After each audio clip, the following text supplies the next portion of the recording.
Alerte coronavirus. Attention, attention, le coronavirus se transmet très facilement et fait des ravages. Pour l'éviter, le port du masque de protection est obligatoire en tout lieu. Dans l'administration publique ou privée, dans les réunions, les rencontres, dans les marchés, les magasins, les boutiques et lors des déplacements, le port du masque est obligatoire. Même dans les lieux privés, dès lors que l'on n'est pas seul, le masque doit être le fidèle compagnon. Mais attention, le port de masque de protection ne dispense nullement d'appliquer les autres mesures de prévention, notamment le lavage des mains à l'eau et au savon et l'observance de la distance de sécurité sanitaire d'au moins 1 mètre entre personnes. Enfin, s'abstenir de porter des gants en vue du lavage régulier des mains à l'eau et au savon ou de l'application de gel hydroalcoolique. Pour tout savoir sur l'épidémie du coronavirus au Bénin, rendez-vous sur le site web www.gouv.bj/coronavirus. Ceci est un message du gouvernement de la République du Bénin.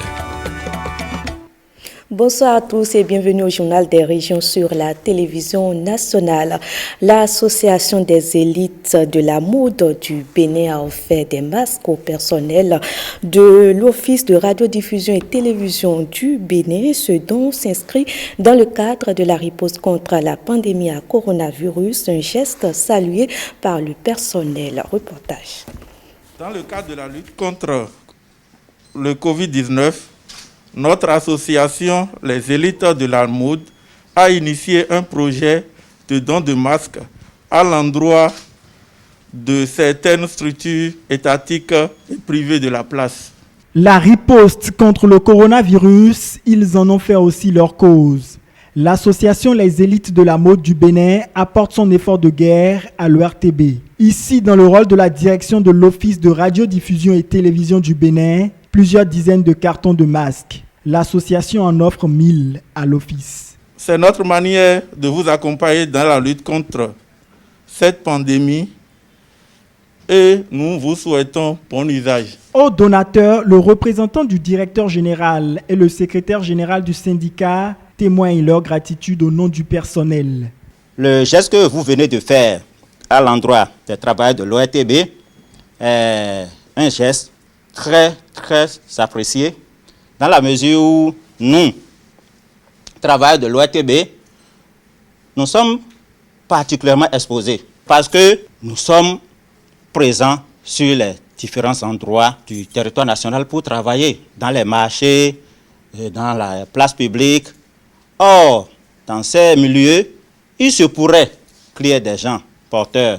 Vous avez pensé à nous, donc vous avez fait œuvre utile. L'acte que vous venez de poser ne fait que renforcer notre dispositif, renforcer les actions du gouvernement et nous vous en savons énormément gré. Je voudrais vous dire encore une fois, merci pour le geste noble que vous venez de poser et le secrétaire général du syndicat l'a dit, nous en ferons un très bon usage en espérant que vous en ferez d'autres, peut-être si le besoin s'exprime demain.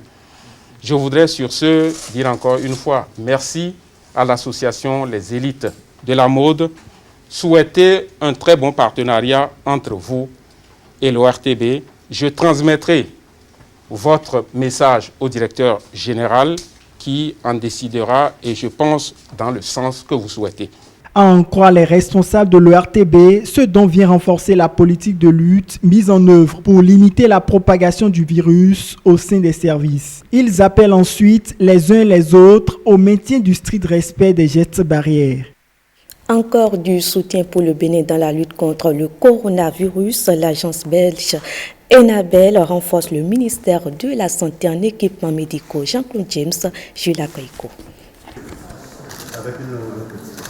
Un geste de solidarité qui n'est pas le premier d'Enabel. L'agence belge, à travers le projet Passeris, répond une fois de plus à la sollicitation du ministère de la Santé par des équipements spécifiques. Il se compose de 10 moniteurs multiparamétriques pour la surveillance de paramètres vitaux des patients et de 10 aspirateurs chirurgicaux destinés à renforcer les capacités opérationnelles d'offre de soins intensifs des 5 hôpitaux de zone des départements de l'Atlantique et du Koufo pour une riposte adaptée. Il est aussi attendu dans les toutes prochaines semaines un incinérateur électrique de grande capacité destiné au centre de prise en charge Covid du centre hospitalier universitaire d'Abomey-Calavi. Le tout pour un coût global de 105 millions de francs CFA. Pour cette cérémonie de remise, le secrétaire général du ministère, qui a reçu la délégation d'Enabel, a rappelé et salué les différentes actions de ce partenaire du Bénin. La mise à disposition ce jour de n'importe lot supplémentaire d'équipement confirme et certifie encore une fois la volonté sans cesse affichée de votre institution à jouer pleinement son rôle de pionnière et d'aider notre pays dans le contrôle de la propagation de cette pandémie. Avec votre constant accompagnement, le Bénin a pu développer des stratégies efficaces. Je voudrais donc exprimer la reconnaissance du gouvernement du Bénin à Enabel, au gouvernement de la République de Belgique. Au nombre des appuis déjà apportés au Bénin, on peut citer l'accompagnement d'Enabel dans la mise en place du centre d'écoute de la COVID-19.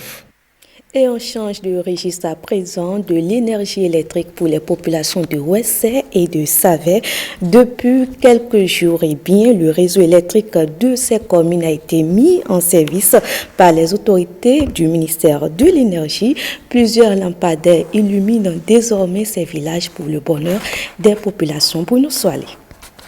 Gogoro, dans la commune de Savet, intègre le cercle des localités alimentées par le réseau électrique du Bénin grâce à la mise en service d'un arsenal énergétique construit sur près de 10 km de réseau HTA, 2640 mètres de réseau mixte et 1760 mètres de réseau basse tension pour un transformateur de 100 kVA pouvant fournir de l'énergie à 200 ménages, soit 1200 habitants. Cette réalisation de l'Agence béninoise d'électrification rurale et de maîtrise d'énergie sous l'impulsion du ministère de l'Énergie est une peine en moins pour les populations de cette localité qui vivaient dans l'obscurité dès le crépuscule. De Gogoro, la délégation ministérielle sera ensuite à Goro et au Doakaba, deux localités de la commune de Ouessé pour le même exercice. À Goro, l'Agence béninoise d'électrification rurale et de maîtrise d'énergie a dû débarrasser le réseau sommaire inopérant qui existait pour la construction d'un réseau électrique fonctionnel.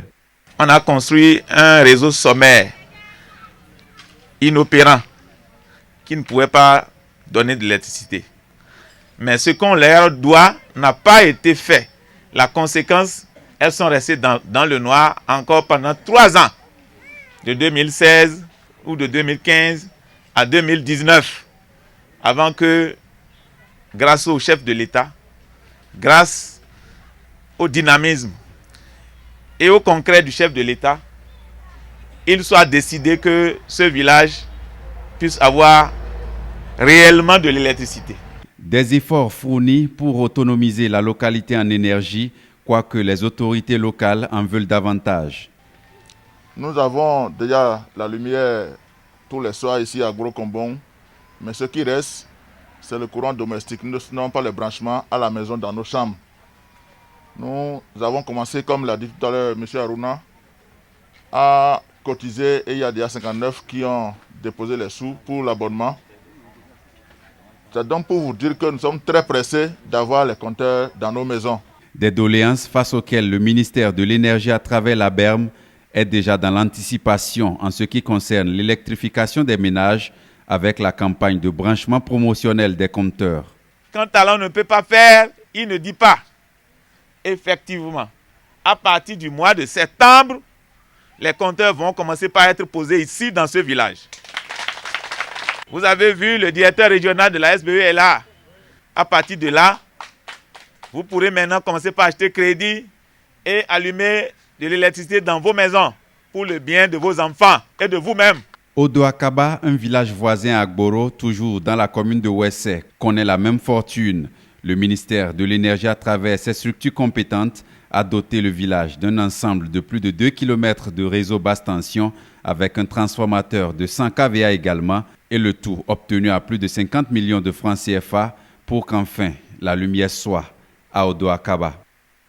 Et puis, le tour du web de cette semaine revient bien entendu sur les réactions des internautes sur la mort de l'acteur principal du film Black Panther, le conte de fées d'un jeune danseur nigérien. Mais d'abord, on parlera de la promotion du consommation local, promotion faite par la présidence de la République. La présidence de la République se met aux couleurs du consommation local et la toile est enchantée. Mercredi dernier, le président Patrice Talon a reçu en audience l'ambassadrice de France en fin de mission au Bénin. Les internautes découvrent alors que les meubles de la salle ayant accueilli la rencontre sont typiquement béninois, fabriqués avec des matériaux locaux. Beaucoup sont enchantés et n'ont pas caché leur admiration. 100% Made in Benin, quel bon exemple!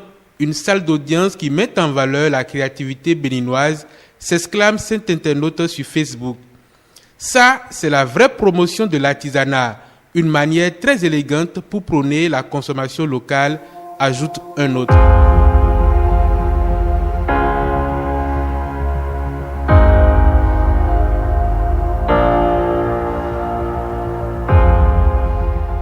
Il incarnait à l'écran l'un des personnages de super-héros les plus admirés au monde et particulièrement sur le continent africain. L'annonce de la mort de Chadwick Boseman, alias Black Panther, a créé une onde de choc sur Internet. Chadwick Boseman luttait contre un cancer du côlon depuis 2016. La maladie aura finalement eu raison de lui, laissant ses fans inconsolables. Mais ces derniers portent tellement l'acteur de 43 ans dans leur cœur qu'ils ont fait du message annonçant sa mort le tweet le plus aimé de l'histoire. En moins de 48 heures, la publication avait déjà récolté plus de 6,5 millions de mentions j'aime.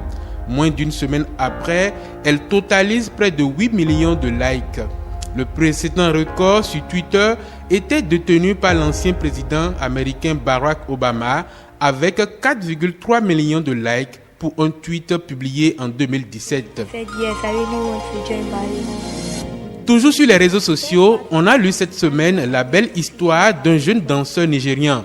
Anthony Mesoma Madou a su tirer le bon côté des réseaux sociaux pour sortir de l'anonymat. En juin dernier, une vidéo le montrant en train d'exécuter des pas de danse classiques sous la pluie à Lagos a fait le tour du net. La séquence, vue plus de 20 millions de fois, est vite repérée aux États-Unis par des célébrités du milieu des arts. La suite, c'est une bourse que l'une des plus grandes compagnies américaines de ballet, l'American Ballet Theatre, offre aux jeunes danseurs pensionnaires d'un modeste ballet de Lagos. Le conte de fées a aussi donné un coup de pouce à son professeur local qui a reçu des dons de différents coins du monde pour professionnaliser son académie. Et parlant des réseaux sociaux, Facebook et Twitter annoncent avoir déjoué ce qu'on rangerait au registre du pire. Les deux géants du web révèlent avoir désamorcé des manœuvres de manipulation sur leur plateforme en lien avec les prochaines élections aux États-Unis. Des comptes Twitter et des pages Facebook animés par des Russes en campagne de désinformation auraient ainsi été désactivés. Une façon pour les deux entreprises d'anticiper sur les critiques. Lors des élections américaines de 2016, Facebook et Twitter avaient été accusés d'avoir favorisé la diffusion des fake news qui auraient pesé dans l'issue du scrutin. Et ce sera tout pour ce journal des régions que je vous remercie d'avoir suivi.